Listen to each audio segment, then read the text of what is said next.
பாலும் தெளிதேனும் பாகும் பருப்பும் இவை நான்கும் கலந்துனக்கு நான் தருவேன். கோலம் செய் துங்க கரிமுகத்த தூமணியே, நீ எனக்கு சங்கத்தமிழ் மூன்றும் தா.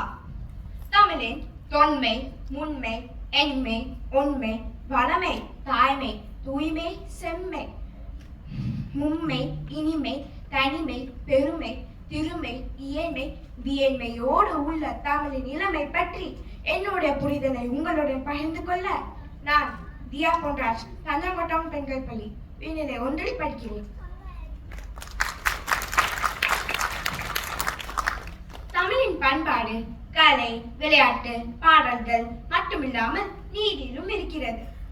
கலை, நம் கட்டட கலைகள் சமயத்தோடு அறிவியலையும் கொண்டிருந்ததற்கு சாட்சி நம் தஞ்சை பெரிய கோவில்.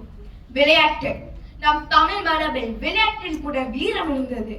ஏறு தழுவுதலை இன்றும் நாம் தொடர்கிறோம். ஜல்லிக்கட்டு போராட்டம் நம் போர் குணத்தை உலகுக்கு காட்டியது. பாடல்கள், எந்த மொழிக்கும் இல்லாத சிறப்பு நம் தமிழ் மொழிக்கு உண்டு. எந்த நிகழ்வையும் பாடலாய் பதிவு செய்வோம், அதிலும் நம் அறம் வெளிப்படும்.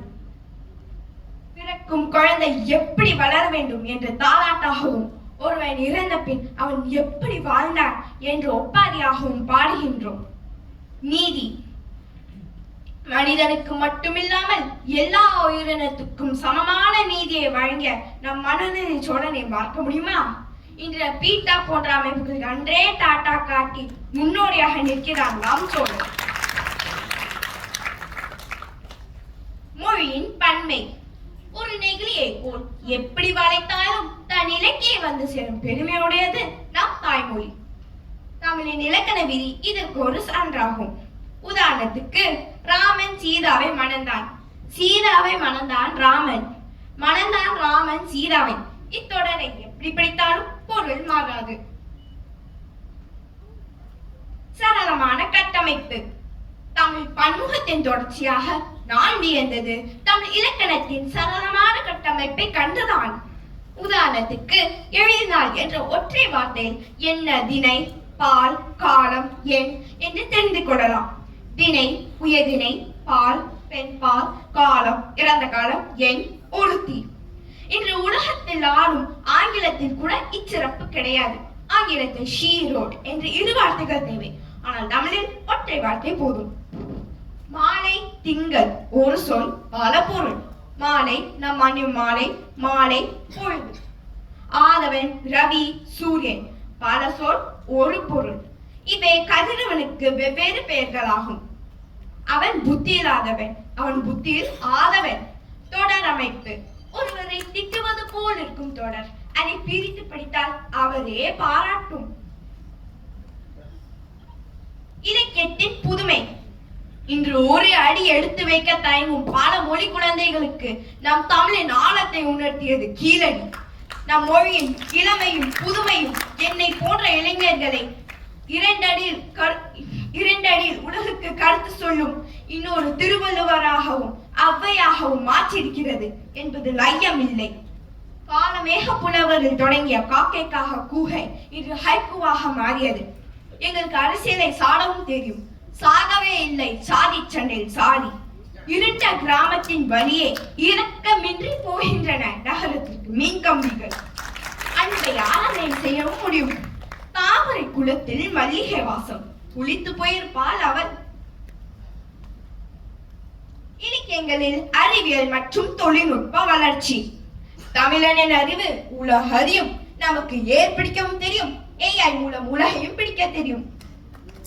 குரலில் தொடங்கி இன்று கூகுள் வரை நம் தமிழின் அடையாளங்கள். இன்று ஆப்பிளில் ஆத்திச்சுடியும் கூகுளில் குறுந்தொகையும் படிக்கும் காலம்.